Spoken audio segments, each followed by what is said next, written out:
costuming in Star Trek?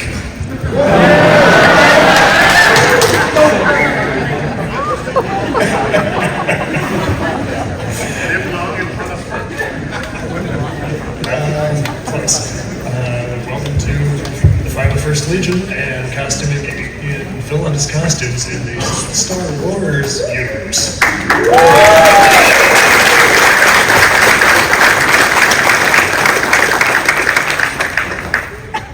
I'm Todd Mullen. I was the former commanding officer of the Imperial Sands Garrison, where you're all located at the moment. And I'll have my panel introduce themselves now. Does this work? Yes, it does. Hi, everyone. I am Joe Lara, and I've been a member of the Garrison for 3 years now. And it's awesome. It's so awesome. My name is David. I think I've been in the Legion for about 7 now. Yeah. I'm also David, and I've been a member since 2019. My name is Kevin Weir. I'm the owner of Imperial Surplus. I've been making costumes and been part of the 501st for 19 years now. My name is Dean. I'm the Garrison Membership Liaison for the Imperial Sands Garrison, which means I do all the costume approvals, and I've been a member for about 14 years now. And my name is Lynn Seapock. I have been a member for like 6 or 7 years at this point, and I am the Legion Executive Officer, which is the second in command for Legion Global.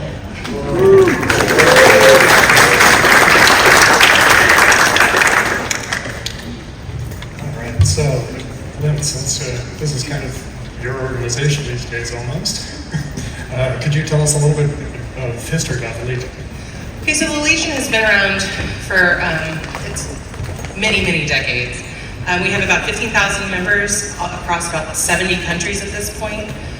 There are garrisons, which are what we have, and if you're in a larger area, such as like Germany or Texas, for example, you're going to have squads, so that's going to be your lower. These are like smaller garrisons within a garrison, so those are going to be the people that you mostly troop with in your group. We do a lot of charity work is one of the things we do. We are not a charity organization.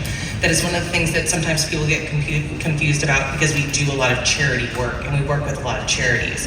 But we are not officially a charity. We just do a lot of things to help charitable organizations. We also do, if you go to any of the big sports games with MLB, we're usually the ones who are out there, meeting and hanging out with you. We do a lot of library events. Basically, if anybody in the public is interested in having the 501st come out, they will contact us and we will go and provide, and I wouldn't say entertainment, but we're there to help them with whatever they're doing, basically. So we do a lot of library events, which are probably one of my personal favorite things, because the kids are always really excited to see you. We also do have a partnership with LFL. It is not they basically allow us to do what we do without suing us. And LFL is Lucasfilm.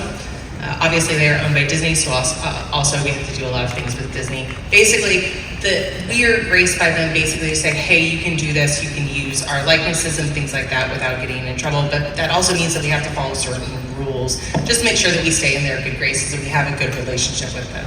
They don't necessarily get to tell us, no, for what we're doing, but they do get to weigh in sometimes on what we're doing, and that's why we really try to hold to a certain set of standards for what we do on costumes. And sometimes, for example, if you take a photo with us, we don't want you to have alcohol in your hands, and we'll, make sure we don't have our guns pointed at anyone. And it's to maintain that, friendly.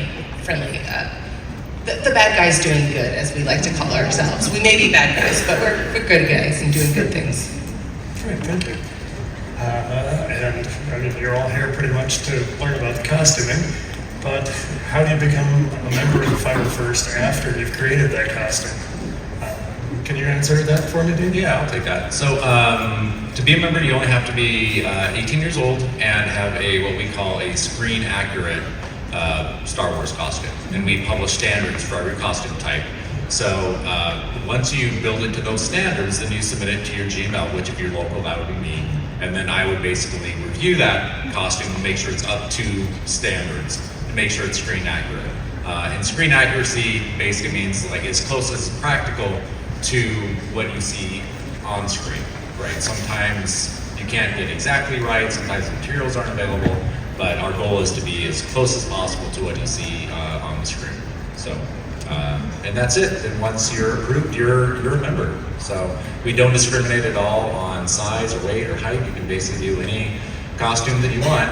And costume choice is another big subject I'm sure we'll get into later. But that's the gist of it. Great, thank you. How many costumes are available in the Legion now? Hundreds, easily hundreds. Thank you. Over 650. Over 650. And we are getting new ones nearly every month or so. We're really putting them in. There are people who are working with the detachment. So a detachment is basically for a specific type of costume. Imperial Officer Corps is going to be for your Imperial officers. And the Stormtrooper one is detachment. White armor. And so basically, they're working with people to actually create the CRLs for the new costumes, and it can be TV, movie, comic books. If the books have multiple 360 pictures of that character in the book, it could be a book character, cartoons. If it's in Star Wars and there's good enough references, you can work with them to get a CRL if there's not already one built. Yeah, and just to be clear, it's in the description, but we only do the bad guy costumes in the Yes. Fire First Legion. So, which is, we all know we're the best ones, right? I think we can all agree to that. But we also have sister clubs like the Rebel Legion and the Mandalorian Mercs who do like the good guy costumes and the Mandos and things like that, which we work very closely with.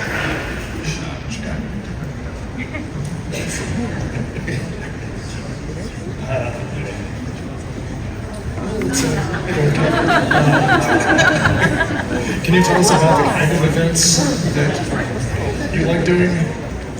I like doing parades. Those are probably my favorite events. But everybody's got a different type. I know something like the hospital visits are fantastic.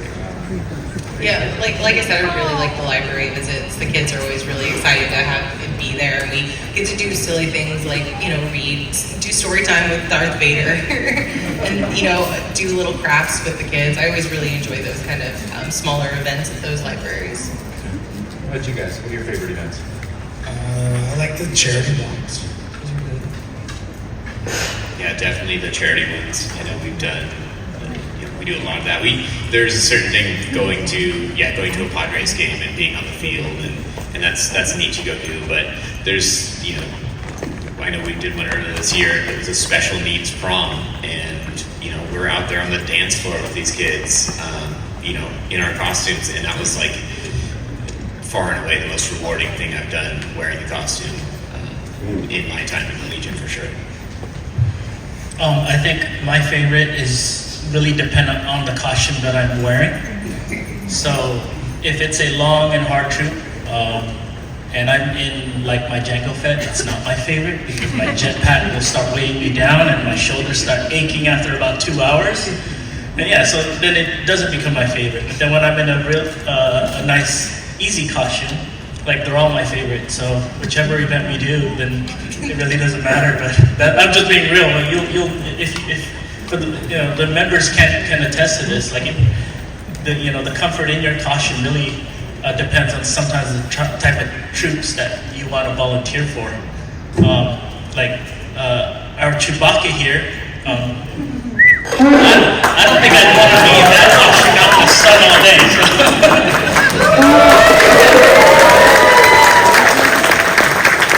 Yeah, he's technically not in the 501st.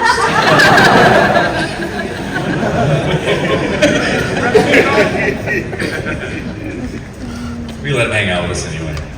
I was going to say, the only thing to add is sometimes the troop that you're kind of like, you signed up for because you know that sometimes the garrison needs extra characters, and so they're asking for certain things, like maybe they want stormtroopers, or they want a Darth Vader, or they want maybe a bunch of whatever.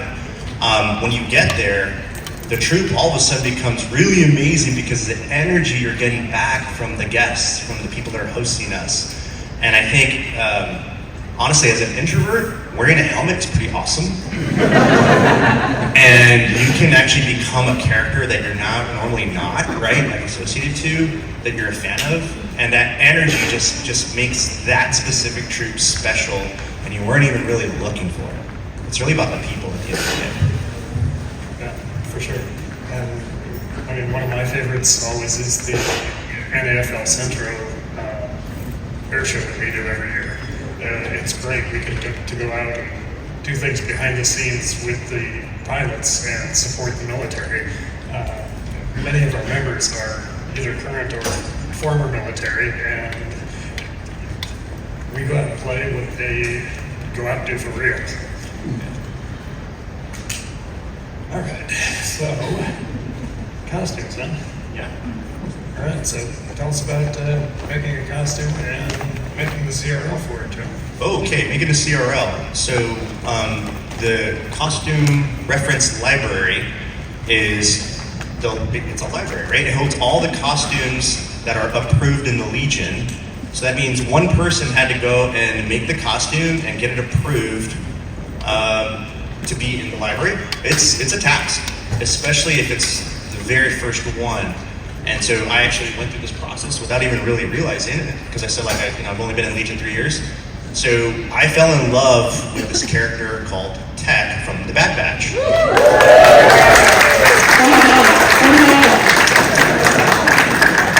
I think he's on Tech Lives.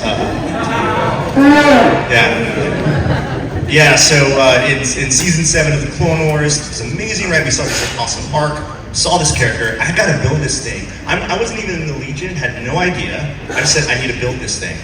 Contacted Dean via email, and Dean said, good luck, but contact the clone detachment. And so clones and have a detachment. Stormtroopers have a detachment. So I contacted the clones and like, good luck, that doesn't exist. And then I discovered 3D printing. And I never 3D printed anything. And so it was a long process of learning, but also it was during the time of COVID.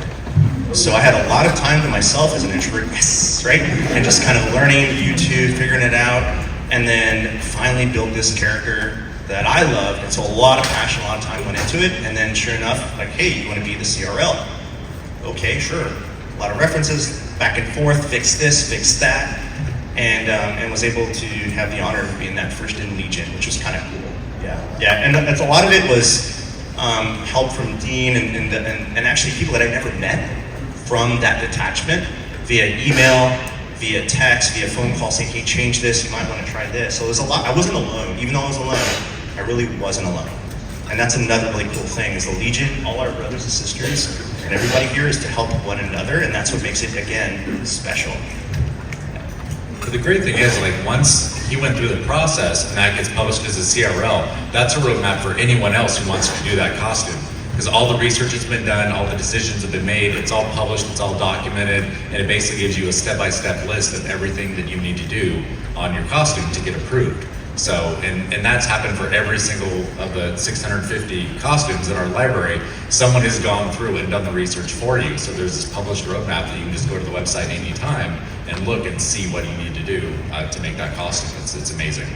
Got another CRL in here too, right, David? I was going to say, so David, can you contribute anything to that on your? Yeah, I finished up the CRL for Cad Bane from Bad Batch in February. And that was, I started building that costume in August of 2022, and it became 501st approved in, February 2024. So it can be a long process, but that was something where it was everything from the ground up. There were no vendors for any of the parts. It's not like anything else. It's not like a Stormtrooper or a clone or something where you can go and buy the parts and this and that. I had to make everything from scratch. So I kind of worked independently, kind of differently than a lot of people would do it. I work alone a lot. I'm learning to not. But it's a journey to learn all the new processes and skills you need to. Have you ever sculpted before? No, I've never sculpted in clay, but then I sculpted a Cat Bane mask. A Cat Bane mask. And silicone molded it. So good. Yeah. Learned how to 3D print, learned how to model, learned a lot of things, and that for me is like what's super enriching about making costumes is picking up little tips here and there from a lot of different people and people that you mostly meet on the internet, honestly. And it was a great process. I'm fond of the bounty hunters. I do a Boba Fett as well. I've done 2 other bounty hunter costumes, and this was a challenge to say the least. But I like the difficult projects for sure. So Beautiful. So you've been talking about doing 3D modeling and 3D printing, but a lot of the costumes that we deal with are legacy costumes, so they're all done by vacuum forming plastic. So could you give us a little more information on that, Kevin? Yeah, so I think I definitely specialize more in the vacuum forming side of things as far as stormtroopers, clone troopers, your newer shore trooper type stormtroopers, and so on, as far as pretty much anything that requires a vac forming. I think I've created about 16 different costume forms over these last 19 years. And the process is a combination of me primarily doing hand sculpting and making sure, number one, that the pieces are going to fit together properly. I found to be very important, because in the beginning, when I first joined, I was using somebody else's kit, and the frustration of putting that together was almost to the point I wanted to give up. And you might find that in a costume that you choose if you're buying a kit from another vendor, but don't give up, just keep going. Once you've completed it, the joy starts, you start to forget the frustrations you went through. But I realized I needed to sculpt my own, because I was at this time point where clones were really picking up, and there wasn't really any vendors for clones. And as I mentioned, hand sculpting, to do a vac forming is a little tricky to explain, but it's more or less making sure that when you're going to heat up the plastic that's going to form over what they call a buck, that there's a way to release the part, that it doesn't get stuck. So there's a lot of angles involved of, besides just trying to create your form, it's how's it going to come apart and how are you going to put this together. So I like to think there's a lot of engineering that has to be planned in that stage. But the good news is, there's plenty of makers that offer these vac form kits, and the benefits that I would say is the flexibility that ABS plastic can provide, the very lightweight, and so they're also long lasting. The suits that I've built, I still have. So I've done some 3D printing, but it's more of like rapid prototyping for me. I go along the lines of vacuum forming or rotocasting, which is another thing of using a resin liquid type material that will really help you capture the detail, whether it be small little trinkets of detail pieces or a helmet.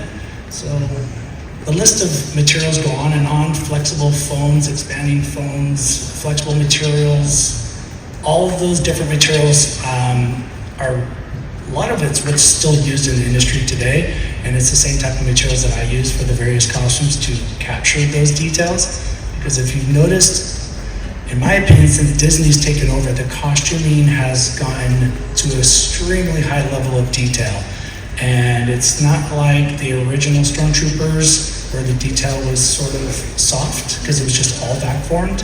But they are doing a lot more injected type molded costumes. So for us to replicate that to that level, it takes a lot of different materials. When Kevin talks about kits, just to be clear, it's like a lot of you probably put together plastic model kits before, like a car or an airplane or something. It's like that, but just on a much larger scale.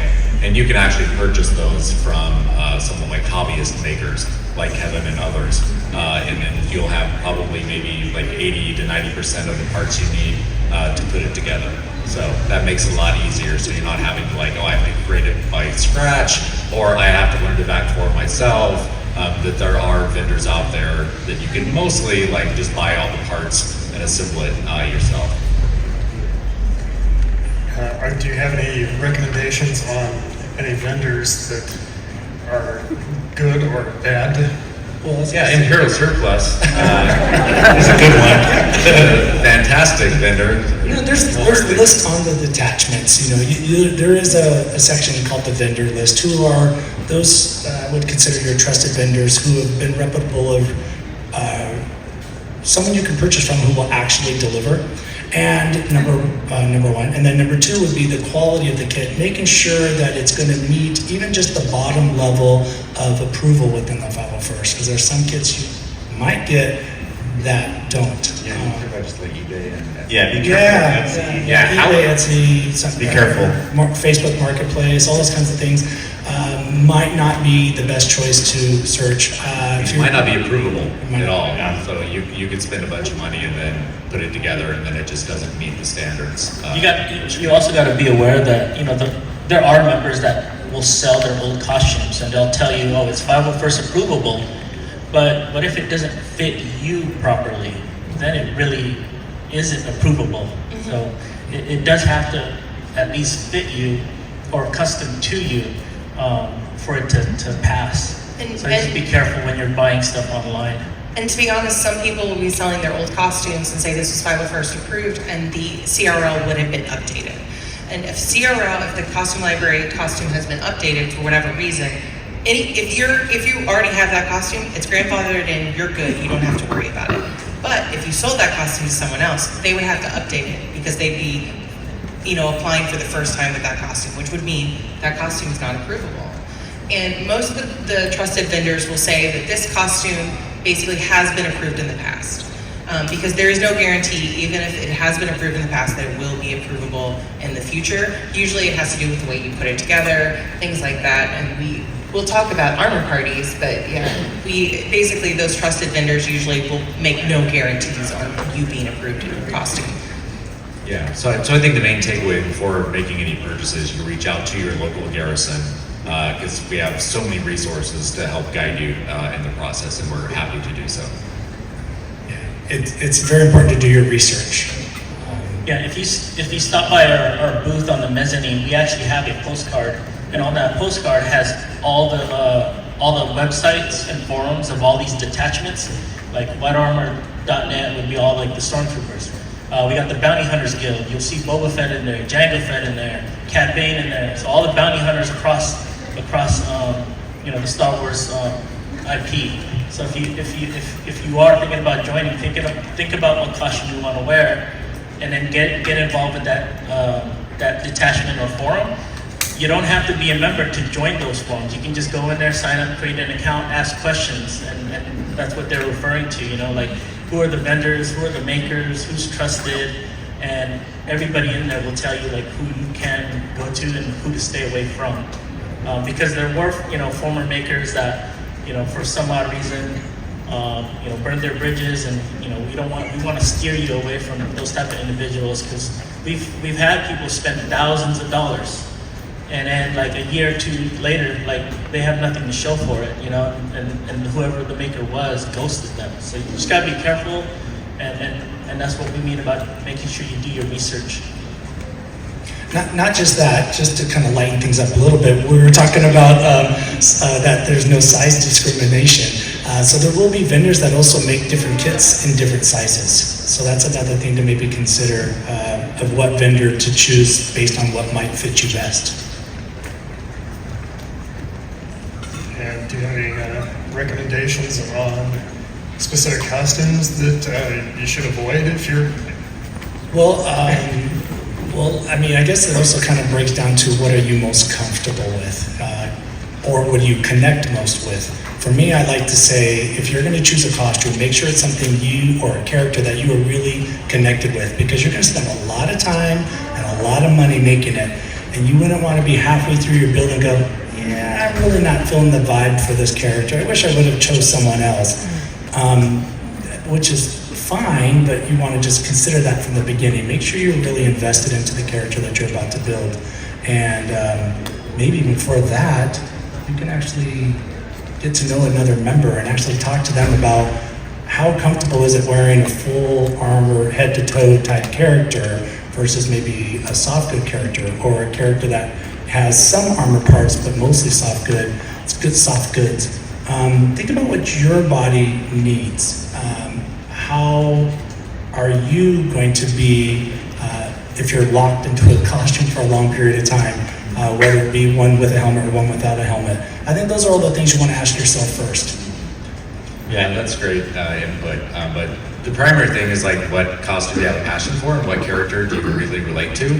That's where I would start. But also just things like restricted vision, restricted mobility, your heat tolerance, comfort level, things like that. Because some costumes are just uncomfortable, and they will get really hot. And some people are really cool with that, and some people not so much. So we have some, it's just like wearing street clothes, and it's super comfortable and it's fine. And others that you will be bleeding by the end of the day, right? And that's just the way it is. And cost is another factor. Like some of the more expensive ones, like your Boba Fett's and your Vaders can run you upwards of like $10,000 at the high end. But you can get in for as low as a few $100s for doing like a bridge crew or something. Big as Maureen is modeling over there. Tuskens, Jawas. I guess the other thing to consider is your skills on painting. Like a stormtrooper doesn't need painting other than a few little minor touch-ups of paint here and there, but like a clone trooper would need painting from head to toe. So I guess that's another skill set to think about. But ask people. The great thing is before you even start, you can become a member of our forums and start coming to armor parties and get to know people and ask them. It's like, what costume did you do? What do you like about it? What don't you like? Maybe some members will let you try one on, right? So you can become involved before you have to make that decision and commitment and learn a lot. So, or maybe even doing a group build. Get a few of your friends together and I don't know, figure out what you want to do as a group. And sometimes that's fun, and I think that's probably going to lead into armor parties. Okay, armor parties. Yeah, okay, we've talked about these armor parties. So armor parties are basically big get-togethers that happen within the garrison. So and it usually happens at somebody's house, and it's for members, and it's also for potential members. And so once a month. Yeah, we usually do them once a month. Ours, we invite usually the Rebel Legion, which is the good guys. We invite the Mando Mercs, which is the Mandalorian Mercs, but they do both canon costumes, and then in the Mando Mercs you can also create your own character. But we invite them too, so it's a big get together of all the Star Wars clubs. And while it is a social event where we are talking, have snacks, things like that, people also bring their costumes to work on and go, hey, I'm having problems with this. Can you help me with this? And we workshop things through that. We'll just work on our costumes together. And because we're all there together, if somebody's having a problem, we have a lot of brains to work on it instead of just your brain and trying to figure out something over the internet. We have multiple hands to help.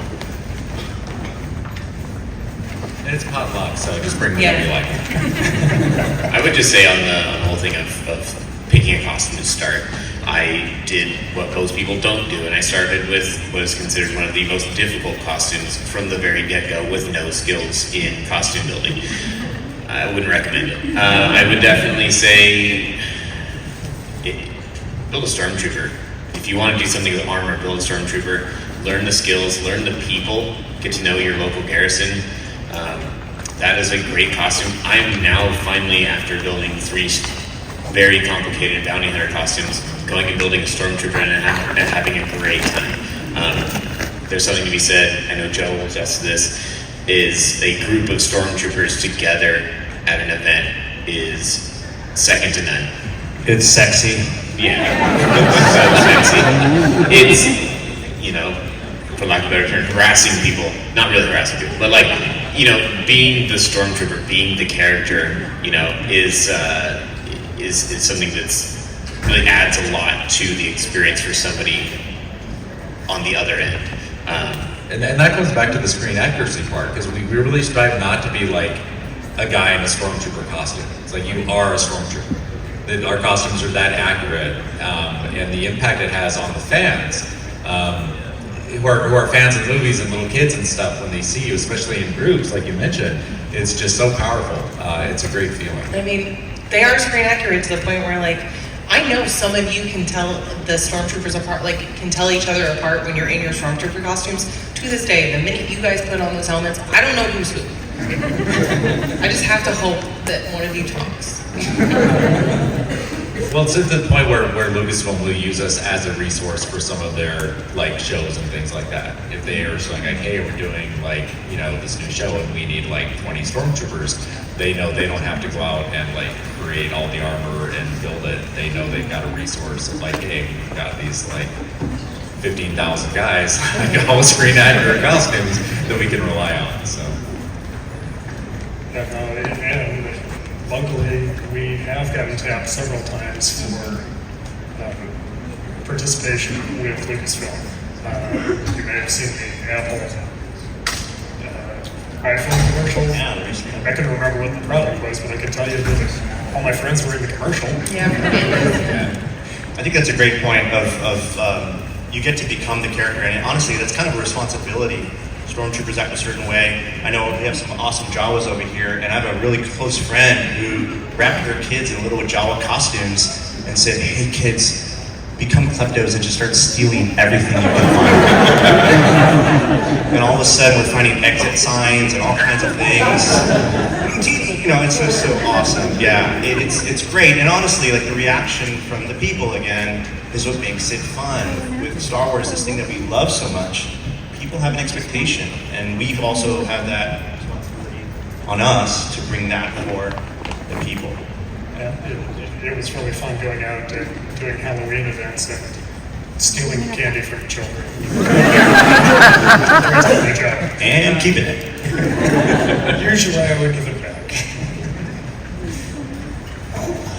Let's see. Last time. Does anybody out there have any questions for us?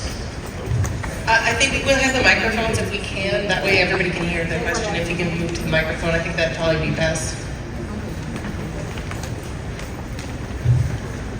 Yeah, if you have any questions, just please Yeah, go on the line. that way We'd we like can to all answer hear. whatever we can. Hi there. I just was curious. I remember in the end of season 1 of Mandalorian, they used the 501st for some of the stormtroopers. Were any of you here that did that? Nice. Did a great job. Very believable. I actually wasn't in Mandalorian. I was actually in Kenobi. Oh, okay. Yes. So we and that goes again about the screen accuracy. When Lucasfilms needed a bunch of stormtroopers, they sent out emails to all the California garrisons and say, hey, we need photos of every member that has a stormtrooper costume in your club, and have them submit their photos, and we're gonna pick them off from the lineup. And that's what they did. So out of I think we had like 20 plus stormtroopers here in San Diego, and they picked 5 of us. I was one of the lucky ones, and I'm 5'5". And you are not too short to be a stormtrooper.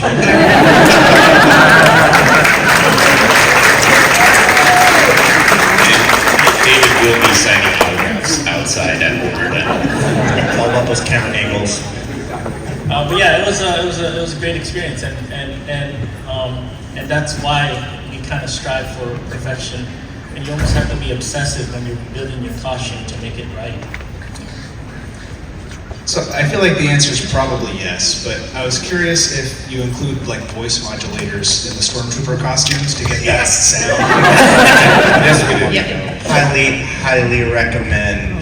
Yes. I don't troop without it now. I think when I first wore the TK, something, just not quite there. And then it's so stoic looking. I mean, look at that helmet, right? And then all of a sudden, grandmother comes over, Francis. Shh, I start talking with them, freak out. Oh my God, you talk like yes, I talk. I think part of the fun of the costume is like being able to goof off a little bit, right? But like seeming serious at first, and I don't know. There's a little bit of play with people. Yeah, it also especially depends on like our event too. Like for kids events, we're definitely not going to be as like super scary because the kids can get a little freaked out. So we will be a little bit more playful. From the CRO perspective, voice amplification is not required, but it is allowed, and you can either do just regular amplification, you can do add some products have some distortion, and then the higher end ones will have actually the static burst. It recreates the static burst that they used in the movies. So, which I prefer just for real. It's fantastic. Vader breathing. Oh my gosh.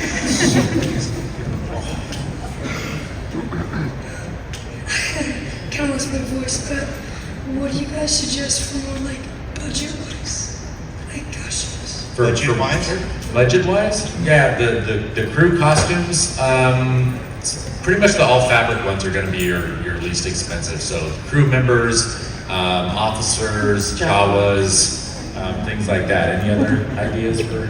You could do like a Thai reserve. Kina 5, prisoner. Yeah. And I would also say if there's a costume that you really, really, really like, and it's a little bit out of your budget now, just remember that, you know, he was saying it took like 2 years for him to make his Cad Bane. It's okay for you to like budget, take time to acquire the pieces and do that kind of stuff. And your mom and dad probably have a college fund already started. Just go and ask and real nice for it now. I'm sure they'll be happy to pull that out. Dean said that.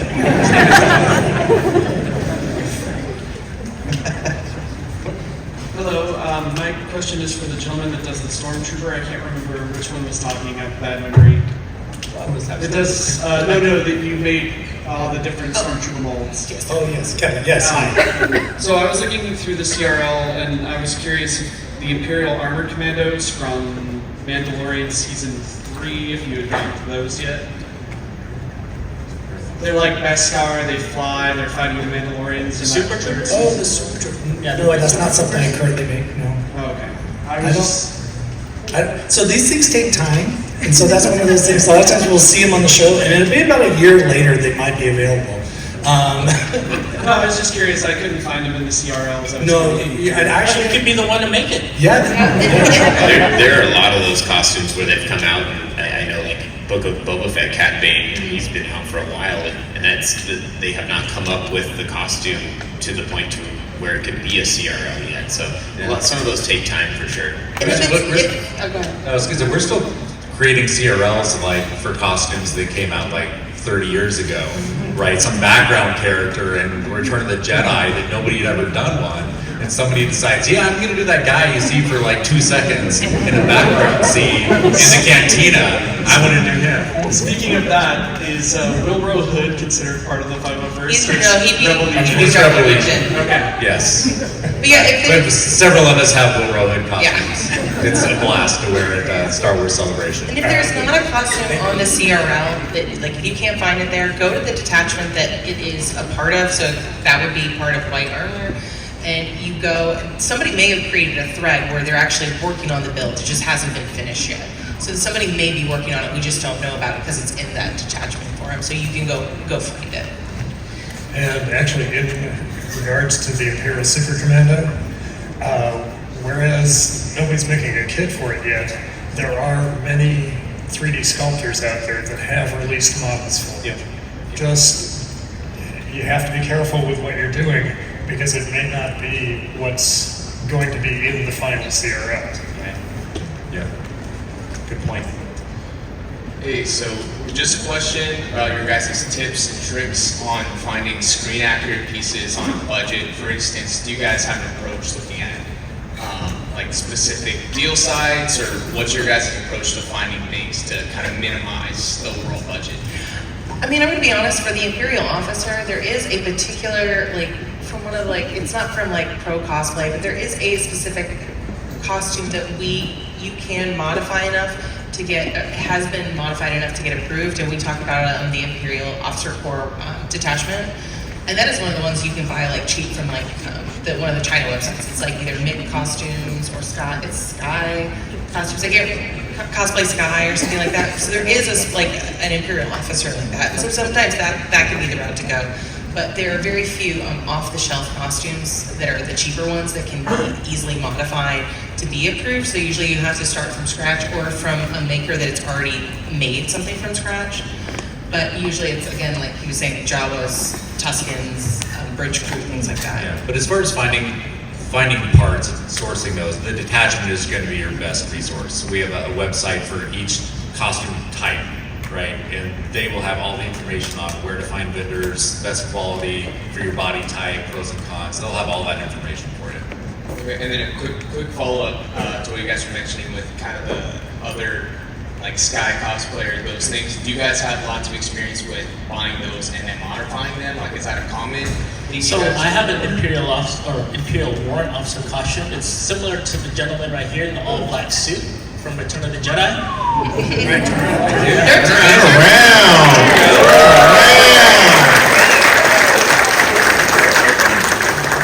His costume actually looks like it's pricey.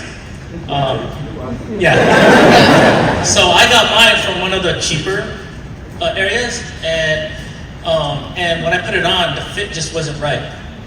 So I took it to a tailor and got it tailored to fit me perfectly.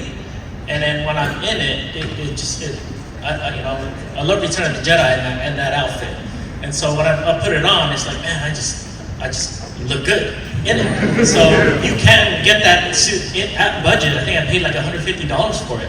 The boots was probably, More expensive. It was a little bit more expensive than the suit itself. But again, there's ways to kind of budget and cut. I don't want to say cut corners, but at least save money. Well, the great thing about probably any of these costumes is you can start out on the low level, and then it's code cylinders. It's probably got aluminum code cylinders. You could 3D print and paint those first, or buy some that were resin cast or something for less money, and then when you're down the road, upgrade them. That's what I did with my Boba Fett. I painted my own helmet. It was a cheap eBay sculpt. It got the job done. Down the road, it was like, okay, it's time to upgrade this, and I had the time and the means to paint a new one with nice aluminum ear caps, but they can all be upgraded in some sort of way down the road. One thing I don't think we mentioned is how addictive this is, so don't think you're going to have just one costume. Hi, what's the best program for 3D printers for beginners?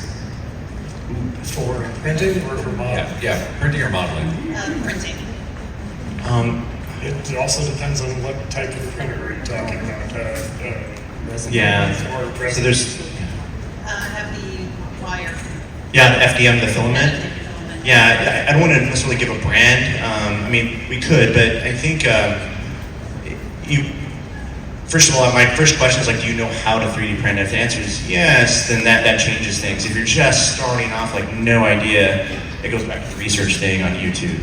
And there's a lot of great tutorials on there, and there's different. So if you want to build large armor pieces, it's going to be the print bed that might help you make that decision. The print bed means how much size and space, volume, and that way it's less gluing larger pieces.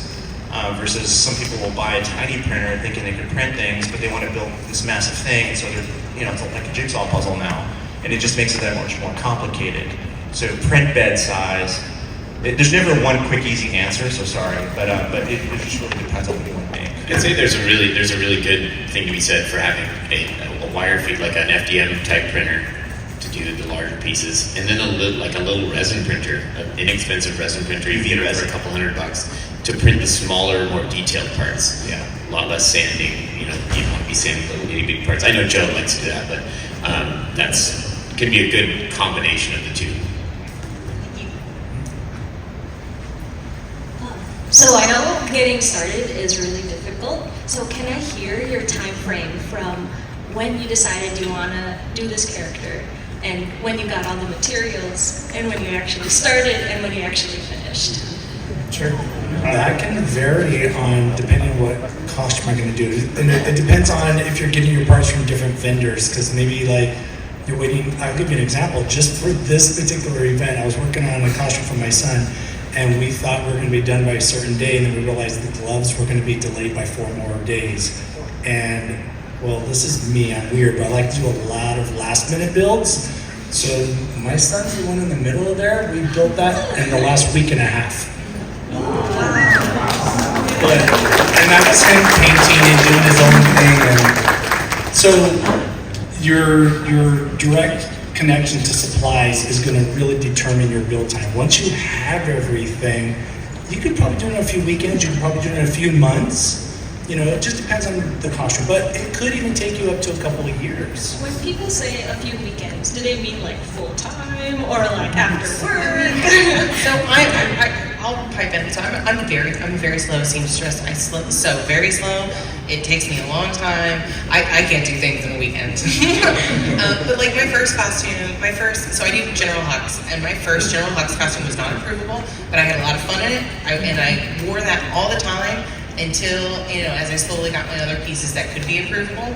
And once I had a friend helping me sew it, and that took me about a year to get the correct jacket. I made the pants. Don't ever look inside of them. They're not pretty on the inside. They look good on the outside. And make sure that I had the accurate wig and the correct gloves and things like that. So that took me about a year. But I'm also I'm slow. And so it really depends on like you and the time you have. Because some people are very, very fast here.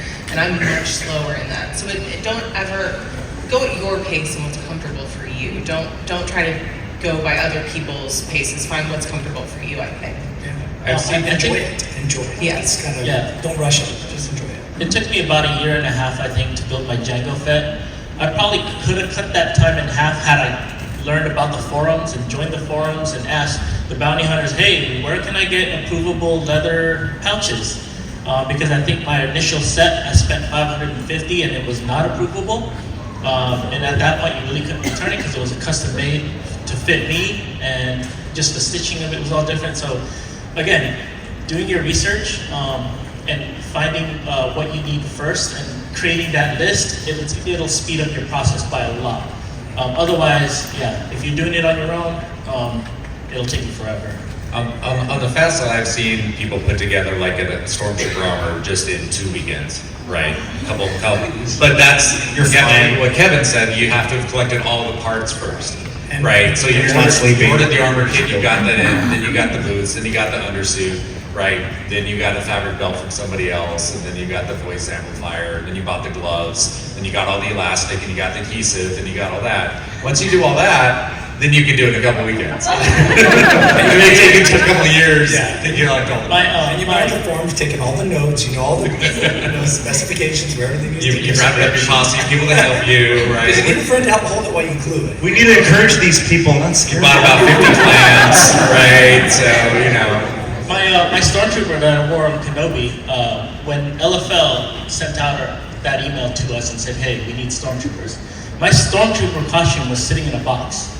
It was not built, it was just sitting in a box. It had been sitting there for about a year and a half. And when I found out we needed to submit our photos, guess how long it took me to build that costume? My whole stormtrooper costume, 3 days. So if you have some motivation, I was working like almost 12-hour days just to get my photos in.